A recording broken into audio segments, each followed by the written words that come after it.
Like, all this is very bleak. I think I feel like when it comes to Dr. Insanity, great channel. Love Dr. Insanity, right? Like, Frog definitely put me on the Dr. Insanity for sure. But it'd be so bleak, bro. It's so bleak. I'm about to rage quit. I'm about to rage quit. I'm about to rage quit. I'm about to rage quit. I'm about to rage quit. I'm about to rage quit. Oh, you counterfeit. Oh, you counterfeit. Why is you counterfeit? Is it going? Hey everybody, just figured I'd send a quick check. This is Paul Ferguson. Tragically, his brother Timothy passed away just prior to this live stream. For those of you who aren't aware, my little brother has passed away. And I didn't even know that was a dog. It's a lot to deal with, but we're fine. With such devastating news, viewers quickly showed him support during this terrible time. But unbeknownst to Paul's fans, this would be his last live stream ever. Because as it turns out, Paul himself was behind the death of his younger brother. What? On the 6th of July, 2022 at 6:37 p.m., police were called to assist with a medical emergency just outside of Grand Rapids in Michigan. A caller, Shonda Vander Ark, mother of Paul and Timothy, had told paramedics that Timothy wasn't breathing. Just 7 minutes after arriving on the scene, Timothy was pronounced dead. Officers had never seen anything like it. Timothy was malnourished, bruised, and hypothermic. There were bones protruding from his skin, and despite being 5'8", he weighed just 69 pounds. Most concerning was where they actually found Timothy. He was lying in a small closet that reeked of urine and feces. Inside was a blue tarp and an Amazon box, and just outside were a pair of ankle shackles. There were also multiple cameras around the room and an alarm on the door he was found in.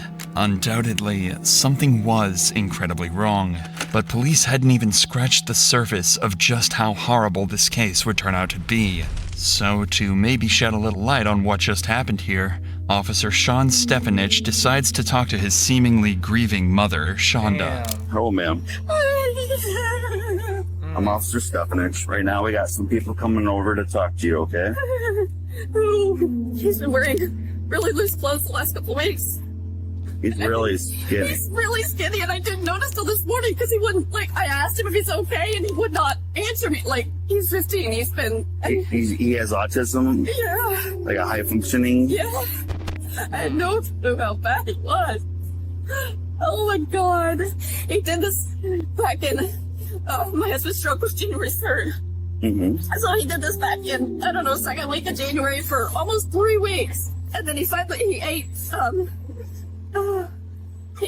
last night. I can't remember what it was now, I'm sorry. It's okay. This is where police realized that Shonda's emotions might all be an act. And as they would uncover more evidence in the house and talk to her son Paul, these claims would slowly fall apart. So as the officer listens to her side of the story, he'll be looking for anything to latch onto that they can use against them later to determine the truth. I get it. I had no idea. I would have taken him in or something. Golly. Now, you said the last time you saw him was 5:30 this morning? Yeah. Did he say anything? He had fallen out of bed. At 5:30? Yeah. You sure it wasn't earlier? I mean, it's possible. I thought it was 5:30, but I wasn't super awake. I heard a thump. That's the and thing. I came down and It's he's... like Dr. Insanity is so bleak. Like, it's never like some... Like, if you go on this channel... Shout out Dr. Insanity. I'm not like, trying to crap on him or whatever if he ever sees this video. Like, it's like he has so many stories and he finds so many things and they be so dark and crazy and twisted and sick. But it's like you looking at a scary movie and you doing this. Like, you want to keep watching because it's like so intense. Kind of laying on his side, kind of like, what It's the heck? insanity. And I picked every cell. I'm sorry. That's all right. Oh my God. Timothy was pronounced dead at 6:44 a.m. that morning, Man. just an hour after Shonda claimed she last talked to him.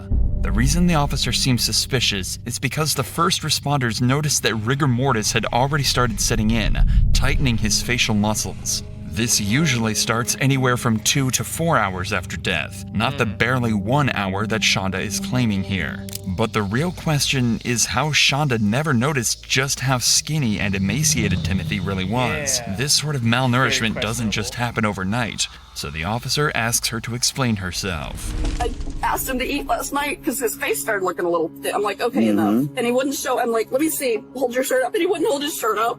He wouldn't do anything. Did he get real skinny last time too? Yes. And The because only he reason I has know is autism, because he's my 7-year-old walked in on him accidentally when he was in the shower downstairs. And then my 7-year-old comes up and he's like, Mama, Timothy's really skinny. I was like, oh, Was that this time or last time? that was last time. And I told him he was either going to start eating So you don't want to multiple pressure times a day, or I was taking him to the hospital, and he didn't want to go to the hospital, so he was... So he ended up eating on his own. Yes. And then, so this last time, was it because your husband wasn't home? But he hasn't been home since January 3rd. He actually mentioned he was hungry the day his stepdad, or his dad and stepmom called to tell us they were divorced and moving to Florida last week. Shonda is essentially saying that Timothy wasn't eating because of a, quote, hunger strike, campaigning against family problems. Back in January, Adam Vander Ark, Shonda's husband, had a stroke and had to move out due to issues accessing their home. Apparently, this caused Timothy to stop eating for 3 weeks, and he only started again after threats of being taken to the hospital. But for the last 2 weeks, he'd stopped eating again, allegedly this time due to his biological father divorcing his wife and moving away to Florida.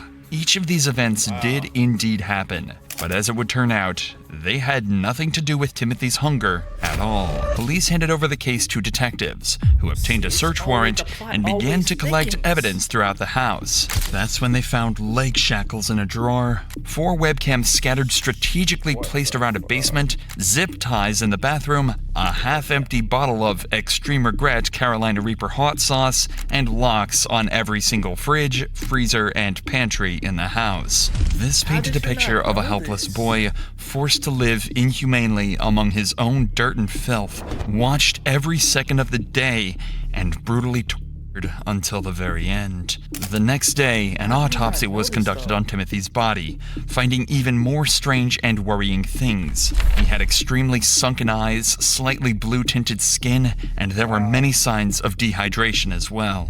His cause of death was determined to be dehydration and extreme emaciation due to starvation, with hypothermia playing a role too. With all of this information and evidence gathered, the police knew something foul had to be at play. They just weren't sure what. Starvation in a house filled with food, hypothermia in the middle of an American summer, alongside hot sauce and handcuffs. It had to all come together somehow. So the day after Timothy's death at 3:57 p.m., they bring in Paul, Shonda's 20-year-old son, for interrogation to try and uncover what all this could possibly mean and how exactly he was involved. What Paul doesn't know is that they've already collected a mountain of evidence. Detective Ryan Peask is going to use a 5-step program to slowly extract the truth from Paul, starting by getting on his good side and ending by tearing into him and making him feel so guilty he'll have no choice but to confess to everything.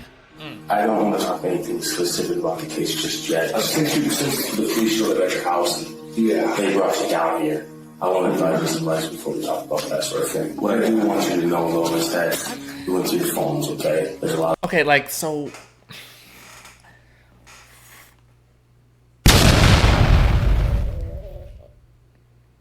That's first. Secondly, I'm assuming the mom left the deceased child with the older brother this whole time, because how... And also just for like a long period of time, like how do you not know, like when the fridge is unlocked, your son is like upstairs, like just not here, handcuffed to something, like all of this I need a full scope, and I guess we're gonna get it right now, so I should just shut up and play it. Evidence in the phones, and I know that you're kind of aware of the communication between yourself and your mother. Yes. And those sort of things. And that's kind of what I want to talk to you about. Yeah. But, I mean, certainly those are very serious things that you guys are talking about. As mentioned, police have spent the last 24 hours combing over text messages, camera recordings, crime scene images, and much more to try and get a good picture of what had happened. So, as the case is with many younger suspects, Detective Pisk will start calmly, trying to put Paul at ease and get on his good side, before slowly breaking him down and exposing the truth. I know that we talked yesterday, and I know that not everything that we talked about was the truth yesterday. That's okay. You don't have to feel bad. You don't have to feel guilty about not telling the truth to me. I'm not trying to get to the truth of what really happened with your brother, because he deserves that. I mean, there's clearly a lot of messages about stuff that you guys are doing with him, about what he's eating, about restricting his food. How did that all work? We stopped the food restrictions recently because we had noticed his end. We wanted to get that back on. We didn't want any of this. We never wanted him to be injured or hurt. I loved him so much. Yeah, I can tell that. I can certainly tell that. And we wanted what's best. Yeah. The thing is, he was stuck in the past. So you stopped the food restriction. When did that kind of happen? 2 weeks, approximately. We were hoping that we could get enough where it would be safe, and then we could continue to add it back to where we wouldn't have to worry, and we could. What were the restrictions? We made sure that it was still something that gave him enough calories and everything. It was rice or bread, and like I said last week, he got pizza. Throughout the thousands of texts detectives have between Paul and Shonda, there's a huge amount of talk about food restrictions. It doesn't take much to realize that this was why Timothy was thin as he was. Pisk will focus more on this later. What's more interesting, though, is how Paul justified this. We loved him. We wanted what's best. We made sure that it was still something that gave him enough calories and everything. These aren't Paul's own thoughts. This is just what he's been told by his mother since the started. Over the course of several months, he's internalized it, and now seems to fully believe that what he's been doing to Timothy is for his own good. What were they in place for, like in the first place? Sneaking food over and over and over. We tried everything. We were nice. We tried different consequences, but I could never listen. What were some of the other types of consequences? We did take away his devices. That was also because he wouldn't stay on his school sites and would just go and try and play games or watch YouTube. He should have been held back so much, but he passed all of his final exams. And so I don't think it was my stepmother. My stepmother was amazing, but I believe it was my father's too. Okay. But my dad's controllish, freaky nature was just, he didn't want her having any contact and screwing all of his control out. Okay. Note how the only consequence that Paul mentions here is the fact that they take away his phone occasionally, something fairly innocuous. It's also worth mentioning just how quickly he tries to put Timothy and his father down in exactly the same way his mother was known to do. But as Paul continues talking, it becomes clear exactly how much of a problem this has actually become, and that he might have actually been strongly manipulated by her to do all of this. There was a thing back in Ohana where I had problems with emotional release. I was so terrified of him that I didn't ever want to release any of the negative emotions I ever had around him. There were times where I wanted to say no, but I was so terrified that I just couldn't. Here, I can release my anger, and I do it in the right ways. I never do it in any way that I'm not supposed to. She had her tweets. I'm done. Look for Gabriel. He was a blessing to this world. My boy Paul looks like the type of person like that, like kill squirrels just cause, or like find an alley cat and like kill it. He got like the niche for it. You're not doing that. Certainly. He's a blessing. Of course, she loves him so much. Before having her third son, Gabriel, Shonda had a procedure to restore her fertility. To her, having Gabriel was a miracle because she didn't know if this would work. That's likely why no evidence was ever found of her harming Gabriel, because he was by far and away her favorite child. That does, however, provide a harrowing reason for why she might have abused Timothy so much. He was her problem child, and she didn't like the fact he had so many mental health conditions, so she wanted to take her anger out on and deal with the problem directly. You know, will there be any sort of consequence for your mom if you slipped up with her attitude? How would that? There were times when I would cop an attitude that was unnecessary, and she would have me get off devices for maybe 15 minutes, because usually that was what it was revolved around, because I'll be honest, I have an addiction to my devices. Okay. I never had not very much of that back in Ohana. Yeah. My dad was strict. He didn't even give me a phone. My sister and my stepsister had phones before I did. So now you're in work. And I was like yesterday about how you're paying bills. Yeah, and I'm like, my father, she doesn't force me to give her half of my paycheck. He forced that on me. And I was working basically minimum wage at both. Yeah, that's tough. The thing is that my mother can't even face my father right now. She doesn't want to call him because the one thing that she and I both know is that he's going to hurl every ounce of blame that he can at her.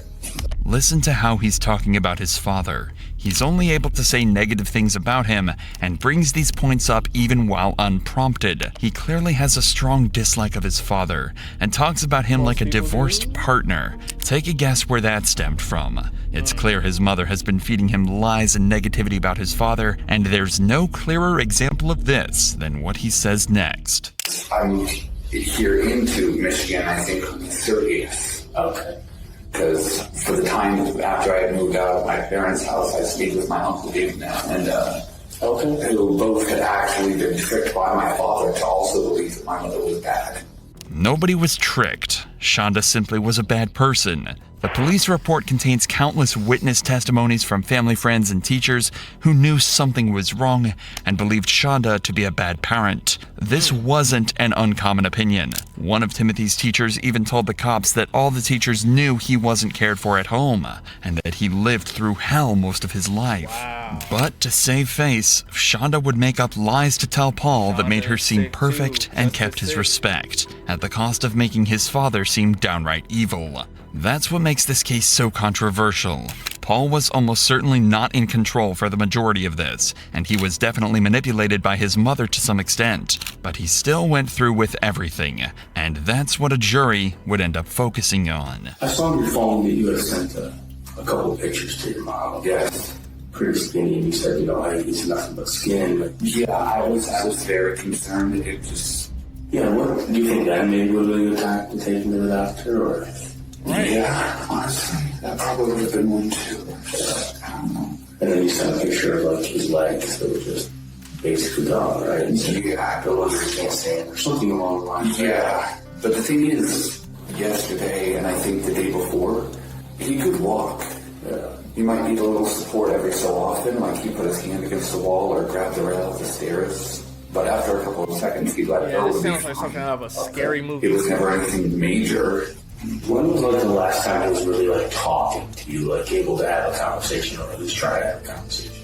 Last time he actually talked was 3 days ago, but the day before, or the day after that, the day before yesterday, he talked a small amount in the morning, but then he just sort of was making groans and moans and...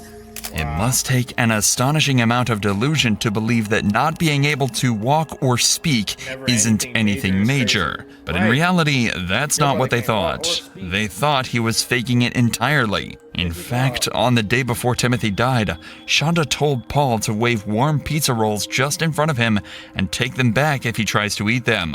It all just seems as though they were messing with him to satisfy their own sadistic desires. So the mom is in on it too. This is what I be talking about, y'all. Like, this is freaking insanity. Inhumane, like what? Oh my god, this is terrible, bro.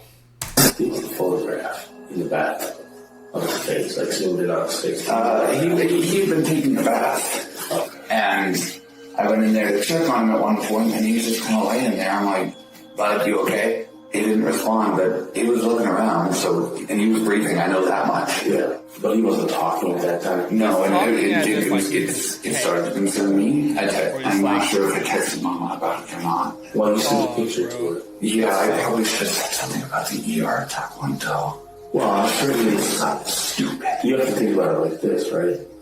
She sees you grown up, and if she sees that, that's not all on you, right?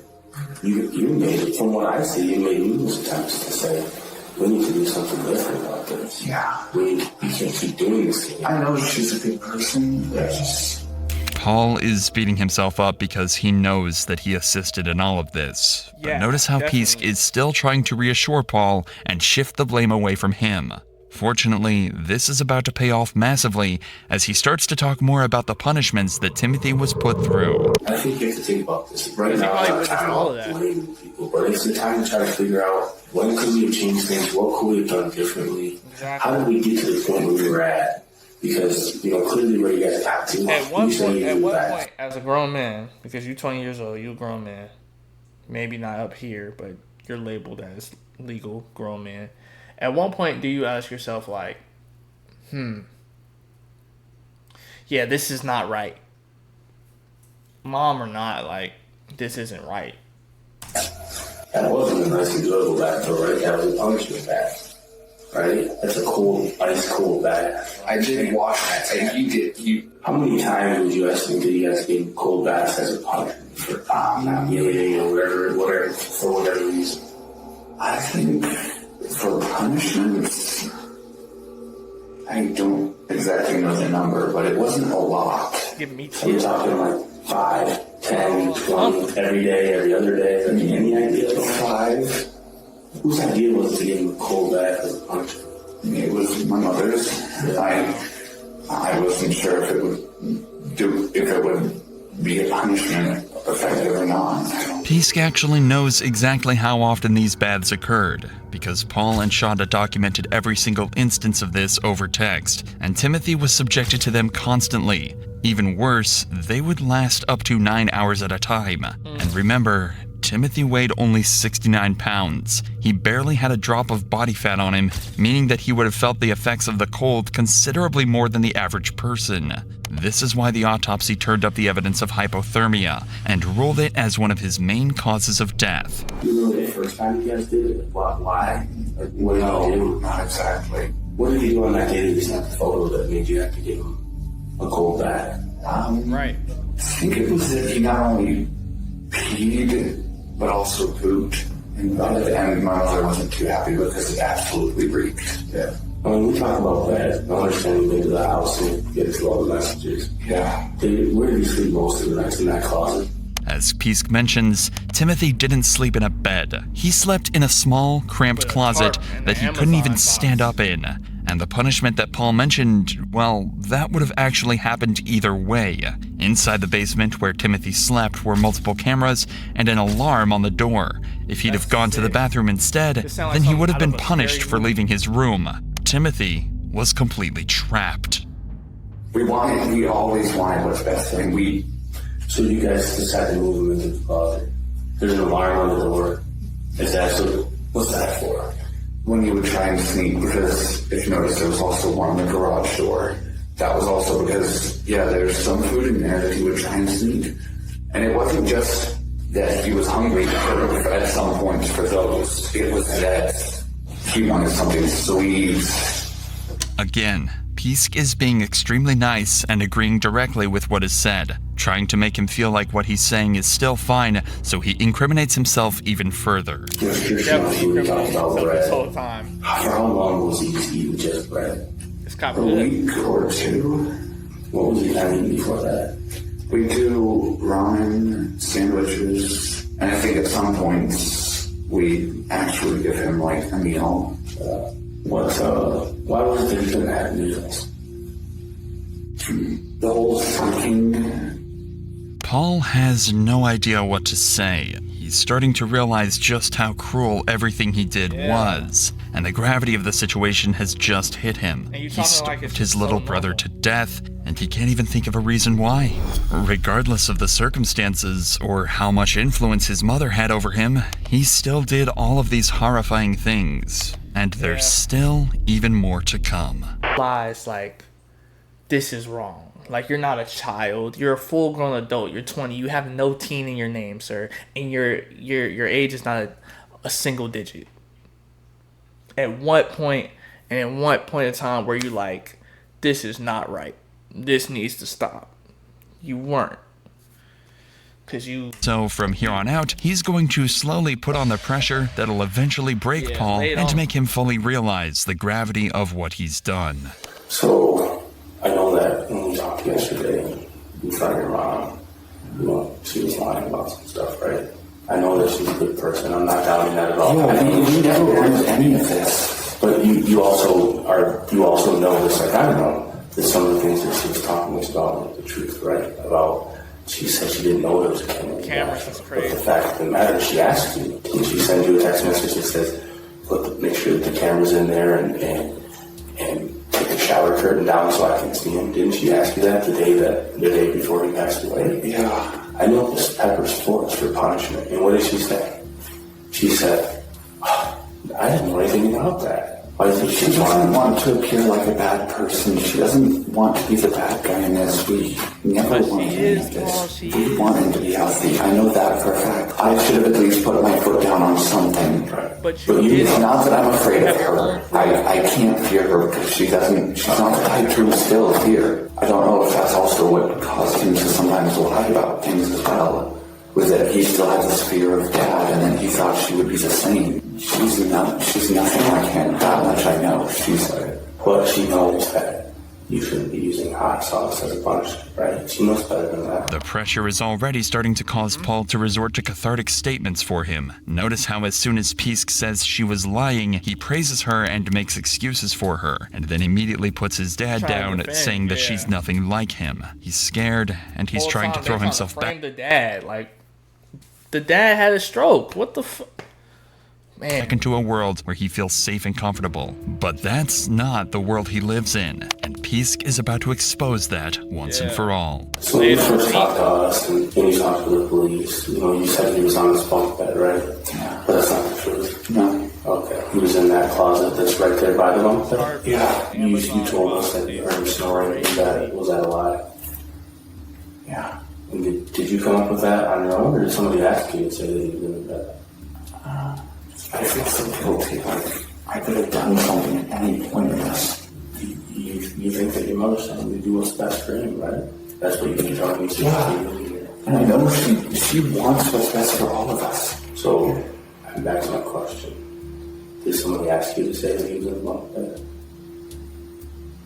I came up with that on my own. Pisk notices him start to shut down under the pressure, so eases off just a little, trying to reassure him again that he's not in any trouble and that this isn't his fault. Pisk is almost there. He just needs to get a little more information out of him for the confession, and can't risk Paul shutting down now. So tell me what really happened in the morning then, because obviously what was told to us wasn't the truth. What really happened? I woke up and I had been grabbing my shoes. It basically all played out like we said. The whole morning thing was exact. He wasn't breathing in the closet. It was the closet though. We had to get him out of the closet to try and resuscitate. When you guys pull him out of the closet, does he have clothes at that point, or is he in a diaper, or what's that state? He had a shirt. I think we had put him in pants, or sweatpants. I don't know, maybe some point in the night he took them off. When you say we, you weren't there when we went to bed, right? No. So how would you know if we put him in sweatpants? Do you see what I'm saying? Yeah. So do you know if he had pants on or not when we went No, honestly. But he didn't have them when we got him out. He had the diaper on, at least. So he has the diaper on. You're saying that he has his shirt on? What shirt did he have on? The very same sweatshirt that we found him in. Because obviously we didn't want him to get cold. Or I don't think Mama wanted him to get cold. Does he have pants on or no pants on? None, no. And when we get there, he has pants on? Yeah, she had me put them on. She asked you to put pants on? What was that for? Pisk is asking some very specific questions about when Timothy was found. What Paul doesn't know is that the cops have an audio recording from one of their cameras from the exact moment they found Timothy dead. Is he okay? He's cold. Yeah, I know it's cold, but he's not sick, so is he okay? Still up, please. I don't understand. I don't either. She was calling. This is like some saw, like something out of a scary movie. He didn't deserve any of this. Timothy didn't deserve any of this. Pisk knows for certain that both Paul and Shonda have been lying this whole time and tried to cover the death up. This is Pisk's chance to strike. He's now multiple steps ahead and has Paul on the back foot. He's now going to start tearing into Paul and his mother, ripping his worldview to shreds and exposing them for what they really are. At that time, she decides that she's going to lie to him and say that he was in the bunk bed. I don't understand. I don't know. She doesn't want to seem like she's bad. That we weren't neglecting him. Well, what are you saying? I mean, if we talk, right, there's all these things where, like, she didn't want to seem like this. She didn't want to seem like this. She didn't want to seem like this. Did you know that it all seems like that, right? Yes. How do you feel about lying during this? How does that make you feel?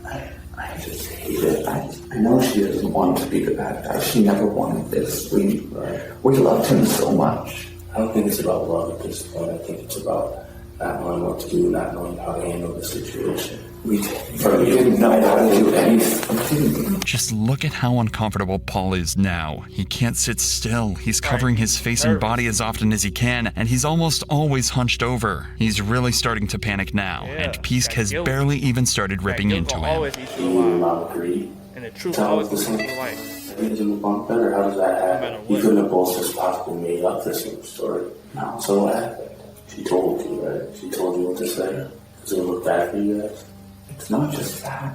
We loved him. Can I ask you this, like, straight up? You don't do that. You keep saying love. Do you feel like this was love? That he's dead because he couldn't eat food? Does that feel like love to you? No. He's dead because he couldn't eat. Right. And I don't know any way that that's love. What I think's happening is your mom's convinced you that she's this perfect person. And she's asking you to do all these things that are literally... a grown-ass man at 20 trying to defend it. Killing your brother. I know she's not perfect. How is love ice baths? How is love handcuffing? And how is love restricting movement? And how is love hot sauce in the mouth and only eating bread? What if you only got to eat bread? How would you feel? What if you only got to eat bread with hot sauce? Would you eat? No, she's not perfect, but she's not a bad person. You know very good people who a child to death. Tell me one that you know. That's a child who has a lot of problems, right? That's not a child that's taking care of themselves. How is that a loving person? How is that a loving mother? You know what that sounds like to me? And honestly, the worst mother I've ever met in my entire life. That's what it sounds like to me. Well, maybe he's taking food because he wants to live. Have you ever thought about that? Maybe he's stealing food so that he can survive. Paul has fully collapsed in on himself at this point. His worldview is starting to break into pieces. The person he looked up to, respected, and loved is now being painted as a monster that's going to prison for the rest of her life. The worst part, he hasn't even realized that he might be facing the exact same consequences. She put you right in the middle of this where it looks like some of the stuff's your idea. And it actually looks like in some of these things that you kind of enjoy it. That you kind of enjoy punishing him for doing wrong things. Do you feel like you kind of enjoyed punishing him for that? Maybe not that he was in pain, but that you were in charge and you got to tell him, you can't do that. Go do this. This is your punishment. Did you like some of that stuff? No. How come you guys are laughing and joking about it sometimes? With smiley faces. There's no way that you can look at yourself and think, that's okay. Why couldn't it be a piece of chicken that's cooked? Why couldn't you eat that? Why does it have to be bread with hot sauce? I think that way more of it has to do with your mom than you. This is actually the defense that Paul would use in court, and the trial would turn out to be even more interesting than the interrogation. He will try to claim that he wasn't the one in control at all. He was just following his mother's orders, doing what she was telling him. But unfortunately for him, there were messages like these, along with much more evidence yet to be discovered, that made it hard to believe that this was the truth. I don't want to live a life where I regret the fact that I hid somehow, something. I told you everything I know. How do you feel about living a life where you hid that your brother was needing from society, that you hid that your brother was dying? How do you feel about that? I hate myself, okay? Ice bath, she gave him ice bath on the day that he died, right? Leading up to it. And she wanted him to sleep in the tub. That's what I read. Did that happen? Did he sleep in the tub? No. He didn't. No. He didn't. That bathtub and you guys dragged him into that closet and waited for the morning to call the police? That's not what happened. No. Do you think that message is just a little bit suspicious? That she sent you at just about midnight that says, he's in the closet, I had to drag him in there. You don't think he was already dying or dead at that point? Doesn't it seem like maybe he was already dead?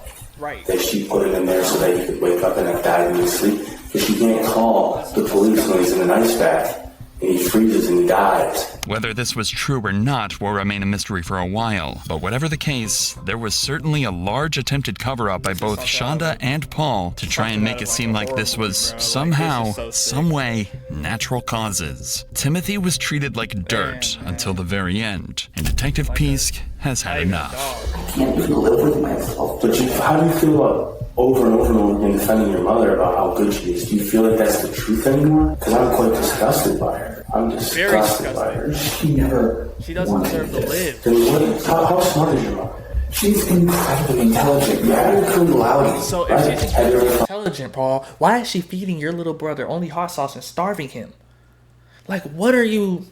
That's so crazy. How can a woman that's this smart, this intelligent, graduate from law school, how could she not know what's happening?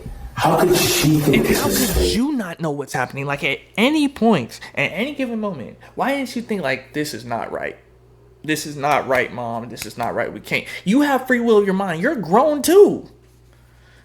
How does she not know she's going? How does she not see that he's wasting away? And you here, you're telling me that you've got some mental health issues, but you graduated from high school, and it's very obvious to you that he's got malnutrition, right?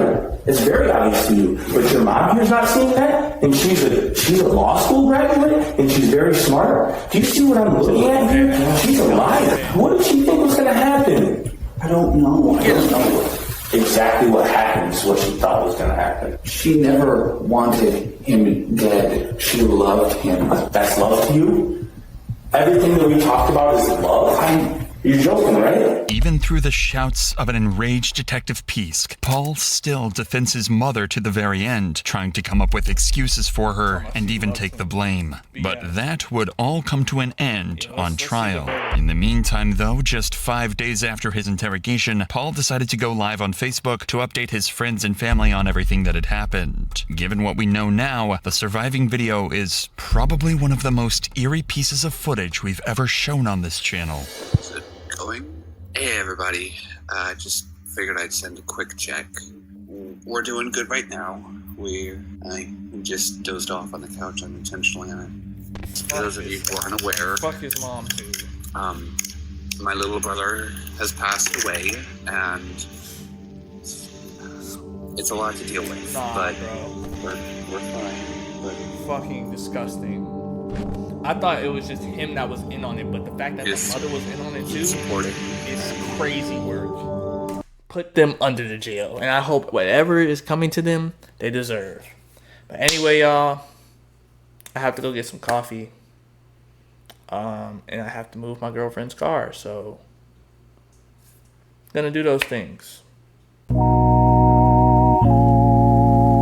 Low key. You know. Why when I always come home do I feel like the visitor? Nobody visit when you switch states. Now I feel misplaced, cause people in the same place. Man, what a shame. Word to Obama, something gotta change for the better. Yeah, my words been clever. Peace we must treasure, all in this together. Look what the world's become. Cops killing for fun, my people getting hung. Just might go get a gun.